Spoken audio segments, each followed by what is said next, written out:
G'day there guys, Marky here, and welcome back to another episode of r/relationship advice. I do hope you enjoyed today's episode. Now sit back, relax, chuck a prawn to the barbie, let's get right into it. Posted by user Pastel Witch named Dot, titled, My 25 female, boyfriend 27 male was rude to an employee at a store. How do I get him to understand that's not okay? As the title says, I, 25 female, and my boyfriend, 27 male, of a few months, were at a store recently. I was looking at a display of fall-themed decor they had near the front when an employee came up to us and asked us if we needed help finding anything. She directed it more at him, so I didn't answer, but to my shock, he answered with a shh and walked away. The disrespect was off the charts. I work in retail, so I've had my fair share of horrible customers, but I don't even know how I'd react if someone outright shushed me. He walked off after that, and the employee and I were just standing there awkwardly.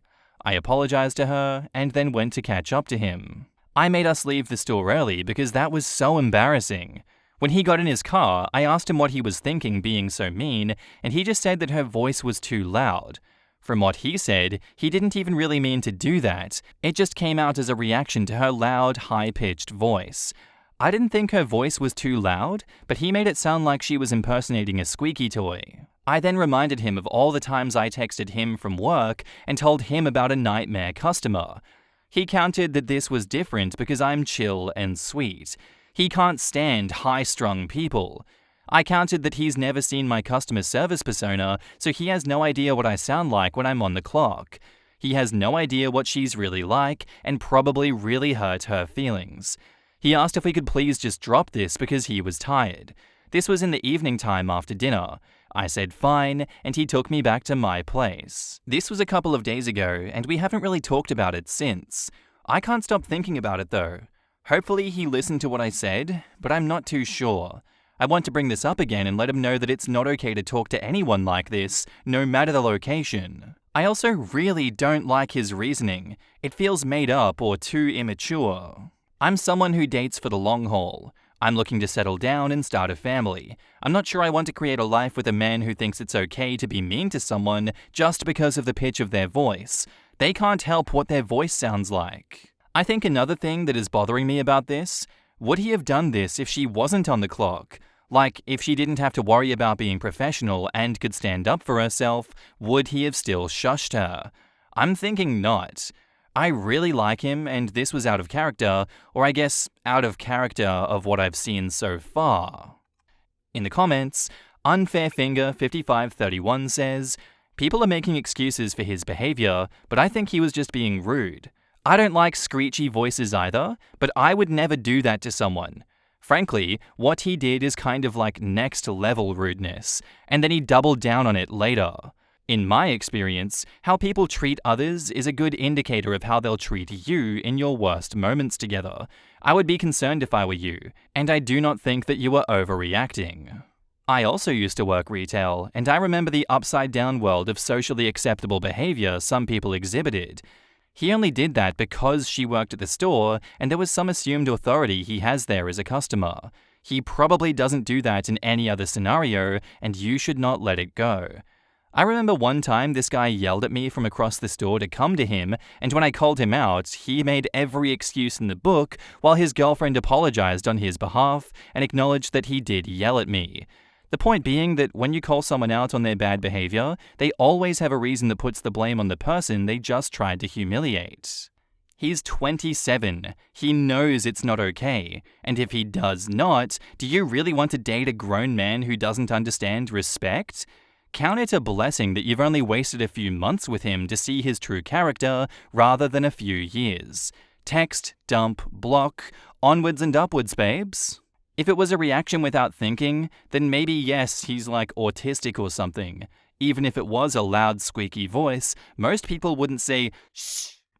There's something wrong with him. I would go out more in public with him and see how he acts around different people. If he does anything like that again, it's best to break up. Talking to him again about it won't do anything. You have to see him in action. Seriously though, as someone who is autistic and gets overwhelmed easily, I hate when people excuse someone's rude behavior by saying, oh, he's just autistic. When I get overwhelmed, I don't lash out at other people, and if I do, I immediately apologize because I feel awful. Update. So I wasn't thinking that I'd make an update, let alone so soon. My plan was to watch and see if being rude like that was normal for him, or just a one-time fluke. Fate had other plans, I guess. A couple of days after my post, I found out he's a Holocaust denier. We were talking about what's going on in Florida and its education system. I asked him if he could imagine not learning about something like the Holocaust. He got quiet and sort of fidgety before stating that a lot of what history says happened is up for interpretation. Oh. That snowballed into a pretty big fight. Turns out he's a Holocaust denier. He started saying that some stuff doesn't really add up when really examined. I'm honestly having a hard time remembering all the bullcrap he spewed. Like there was something about the Jews and the Allied forces teaming up against Hitler and making up the Holocaust? Something like that? Conspiracy theory stuff. I dumped him. Like I said in my first post, I'm someone who dates for the long term. I'm looking for a life partner. Can you imagine how bad it would have been if I found that out after I was already married to him, or if I had a kid with him? I've been in a bit of a funk because I really did like him. However, I'm not going to date an anti-Semite, let alone an idiot. In the comments, Voregis says, "People that deny the Holocaust astound me.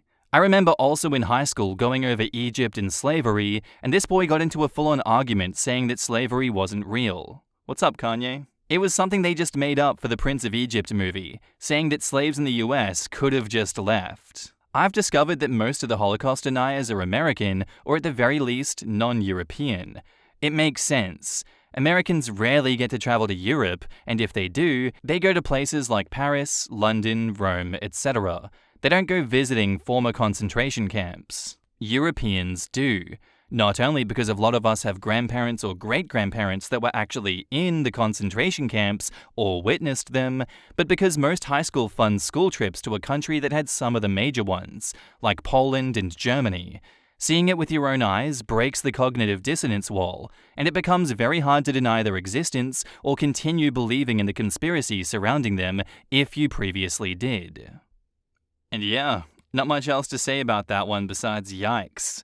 Yikes, yikes, yikes. I am lost for just thoughts on this one because what a twist. I guess I'm glad he revealed how insane and psychotic he was to you, OP, because that is the defining push you need to get away from this man as much as you like him, because no dick is worth staying with someone that insane. He may be a perfect fit for you in every other way, but unfortunately anti-Semitism sours the waters a little bit, you would think. You know, it's such an inconspicuous thing. Wow, you're such a good person, I love you so much, but man, did you have to be an anti-Semite? Good riddance is all I have to say. Our next post is titled, "Am I wrong for not wanting to invite my sister-in-law's additional partner to my wedding?" Me, 43 female, and my fiancé, 38 male, are getting married at the end of next month. It's a second marriage for the both of us, so we've agreed to keep it incredibly small and intimate. We're only inviting 25 of our closest friends and family due to a tight budget and wanting to keep things simple. Fiancé's sister, 42 female, is used to being the center of attention, and it's been a real issue for my fiancé his entire life. She's the golden child, and his parents spend most of their time and energy catering to her, from driving her to doctor's appointments, to cooking and delivering home-cooked meals, to paying her bills regularly. His parents even used to pay him to go clean her apartment for her when he was in college. She's often in some kind of medical crisis, which I suspect may be Munchausen's or at least severe hypochondria. Despite all of that, I've always had good interactions with her, and we generally get along. The current issue revolves around sister-in-law's romantic relationships. She's married to a man that she lives with, and I've met several times at holidays and dinners at my future in-law's house. However, sister-in-law also has another partner that I'll call G. G is an older woman who is married to sister-in-law's cousin, who is also a woman. Everyone in the family is aware of the relationship, and it's been going on for several years. I met G for the first and only time this past Thanksgiving. Before we arrived, we were told G was now identifying as he, and we were all told to address them as masculine. Okay, no big deal, especially when I'd never met them before. When we arrived, I was introduced to G, and I was surprised to see them wearing a very revealing dress. I'm not one to body shame by any means, but G is very heavy set and older, and this dress had their breasts spilling out and was short enough to make it obvious they weren't wearing underwear. This is the way they chose to dress to a family Thanksgiving in a New England November. On top of that, it was obvious by both smell and appearance that they had personal hygiene issues. We then had to spend the rest of the afternoon watching sister-in-law indulge in PDA with G that was really uncomfortable, while she gushed about having 2 husbands. This whole situation was off and impossible to ignore, ensuring sister-in-law was the focus of the day. It was an awkward experience I have no desire to repeat. As stated at the beginning, when we sat down to do our wedding invites, we were focused on keeping the list incredibly short, which left out several people we would have really liked to include. When we gave an invite to sister-in-law, we addressed it to her and her husband. Future mother-in-law told us we needed to invite G as well because of their relationship with sister-in-law. My fiancé told her sister-in-law only got a +1 like everyone else, and neither my fiancé or I had any kind of relationship with G. Aside from the fact that we both find G incredibly off-putting and can't trust they'll dress or bathe appropriately for a wedding, we know that sister-in-law bringing G will just ensure the focus will be on her and her relationships. My fiancé doesn't deserve that on his wedding day, and neither do I. We thought the matter was settled, but my fiancé had a family holiday yesterday at his parents' house that I wasn't there for. G was there. Once again, wearing a very short dress and in obvious need of a shower. My fiancé made it through the entire evening without the wedding coming up, right until he had 1 foot out the door. As he was walking out, sister-in-law told him, "I have 2 husbands, and they'll both be at your wedding." Fiancé was taken aback, but really had to leave. He plans on sending an email to his sister-in-law and parents explaining that G is not invited to the wedding and they need to respect our decision on that. If it comes down to it, we believe that may mean sister-in-law won't be coming to the wedding and could cause a bit of a rift in the family. Am I wrong for wanting to stand our ground and insist G was never invited to the wedding and is not welcome to just show up? Edit, I've been accused of being out of line for misgendering G by using they-them pronouns. To clarify, G asked us to refer to them as he at Thanksgiving, but that has been in flux since then. Because we're not always in the loop about what's going on with sister-in-law and her partners, we find it more respectful to refer to G in gender-neutral terms than to risk actually misgendering them.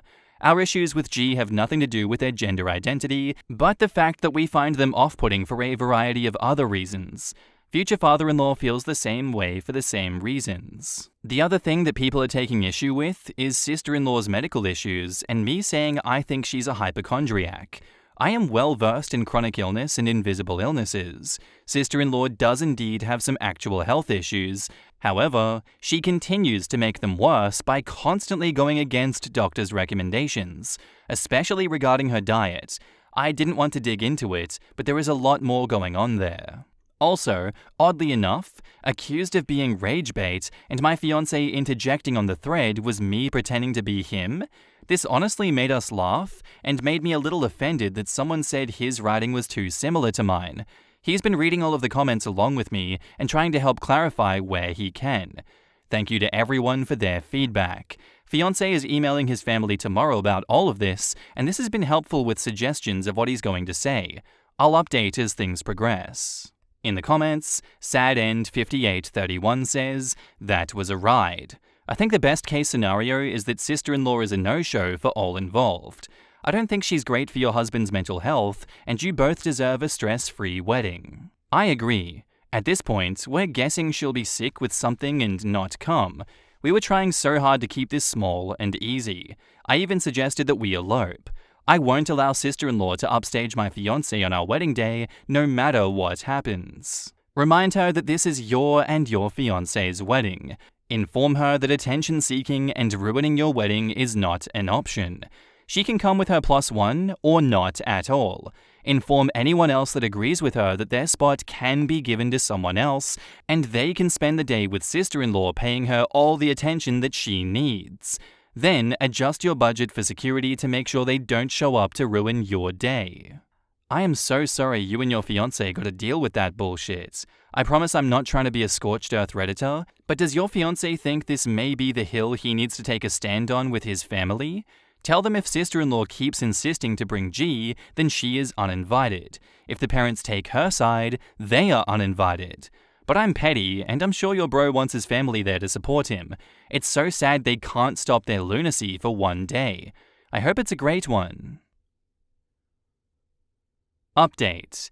While my fiancé was trying to figure out what to say to his family about the whole situation, his mother emailed us to make sure that we were going to sister-in-law's birthday and to ask if we were getting excited about the wedding. I told my fiancé he clearly couldn't wait any longer to address the situation with his family directly, so he emailed them, clarifying sister-in-law only got a +1 to the wedding, and we needed to make sure that that was being respected. He also said that we didn't appreciate being told by sister-in-law she would be bringing both of her partners to the wedding without even talking it over or asking us if that was okay. The ensuing meltdown has been ugly to say the least. Mother-in-law began spamming my fiancé with angry and unhinged emails, accusing him of being anti-poly and somehow anti-Semitic. His family is Jewish, obviously including him as well. Sister-in-law has said that she won't speak to us. Father-in-law advised my fiancé not to respond to mother-in-law until she calmed down. Over the past few days, she's now emailing him about random garbage, acting like nothing ever happened. Father-in-law asked to speak to fiancé face-to-face today. I thought it was an odd request as they usually just talk on the phone and we live 3 hours away from them. Fiancé had to be in the area for work today. My theory was he planned to offer to help pay for the wedding so our budget would be a non-issue. Not the case. He actually told my fiancé that they all thought the budget was a big excuse since he didn't ask them for any financial help with the wedding. He told his dad the whole reason we didn't ask for help was because we wanted to keep this small and simple and have control over the guests and not feel obligated to invite people we didn't want there. I didn't even invite one of my brothers that I don't get along with. Father-in-law agrees that G presents a lot of issues and asked if they could convince them to be more appropriate for the wedding if that would help. My feeling is that at this point it's become such a huge issue that sister-in-law will go out of her way to make everyone uncomfortable no matter what to prove a point. This is a hill that it appears everyone is willing to die on. Sister-in-law still won't talk to us for fear of going nuclear. Father-in-law told my fiancé we all have to figure this out or it's going to cause a huge rift in their family. I think the damage is already done. No constructive advice was offered. At this point, I just want to email them all myself and say that it's a non-issue as sister-in-law is no longer invited. Fiancé isn't ready to take that step yet. I'm not sure what we're all going to do, and the wedding is getting closer by the day. I told my fiancé that I'm not even excited for this wedding anymore, and I just want to call the whole thing off. I don't want to spend the rest of our lives having our wedding be the event that tears his family apart. I'm sad, and I'm angry that I'm not feeling like celebrating anything. In the comments, Philonicus says, "Your wedding, your choice. Stop arguing with people. Hire security for a few hours to check invitations at the door. Congratulations on your wedding. By the way, this is common. The sooner you shut it down, the better the wedding. Do not argue with people about what you want on your wedding day. What you say goes. And how they respond to that will tell you how your life is going to be with them." Not the asshole. Father-in-law said we all have to figure this out or it's going to cause a rift in our family.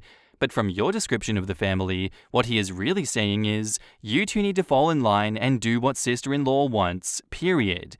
Because when sister-in-law isn't happy, it makes mine and your mum's life miserable. So son, it is up to you to give up your expectations of your wedding and make it about sister-in-law. Because, she's more important than you even on your wedding day. I would get my favorite people and just elope. Yup, all of this. Sister-in-law's wishes are the only ones that matter. I didn't even mention that mother-in-law told us we couldn't have chocolate in our wedding cake because sister-in-law is caffeine sensitive. It was already chocolate, now it's extra chocolate. It wouldn't hurt to tell them, it sounds like you all feel that sister-in-law's wants are more important on our wedding day, and that's really disappointing. If our desires on our wedding day can cause a rift in this family, that is a choice that you will all have to make. But it will not be on us. We really hope that you will respect us on this matter. Either in sister-in-law gets a +1 or she can stay home. And if giving sister-in-law her way is that important to you on our wedding day, we will understand if you decide not to come either. We will be disappointed, but we will have a clear understanding of where we stand in this family. This was my thought exactly. If they believe that sister-in-law's happiness is so much more important than the bride and groom, I'd invite them all. Explain it just like that. If they can't put your wants ahead of sister-in-law's on your wedding day, do they even like you and or hubby? 'Cause it sounds like no. Cull them and invite others who actually love and support you, and be sure everyone knows why. Be sure everyone knows that because sister-in-law didn't get a +2 for someone you barely know, his parents decided sister-in-law's demands were more important on your wedding day than making your wedding a happy one. Tell everyone. Once they are all cut, you can have a happy, stress-free wedding. I'm sorry hubby's family aren't what they should be, but you can't control their actions and feelings. You can only react accordingly. It sucks. They all suck. I'm sorry. I'm sad for OP's soon-to-be husband. It sounds like he lived his entire life being expected to cater to his sister. Not even his wedding day is allowed to be centered on him. OP's husband really should come to terms with the fact that his family is trash and doesn't care about him. Be free, live your life, elope. You don't have to be miserable just because they say so. What's the worst that can happen if you just do as you please? They don't like you? They already don't like you. Seriously, I would just elope at this point. Sister-in-law has already turned the pre-wedding into something all about her. The flying monkeys are strong with this one. Punish them all and go have a romantic wedding with a couple of close friends. The way the flying monkeys are advocating and enabling, they're next to get disinvited just like sister-in-law, even if they are the groom's parents. Quote, father-in-law told my fiancé we all have to figure this out or it's going to cause a huge rift in their family. I think the damage is already done. Long before this, I would have gone nuclear, but it's definitely time to push that big red send button and let everyone know that sister-in-law isn't invited. Hire security at the door and have a pleasant wedding with the people that you want there. And that's where I'm going to end today's episode, guys. I do hope you enjoyed. If you did, let me know what you thought of it in the comments down below, and I'll see you in the next one. Bye.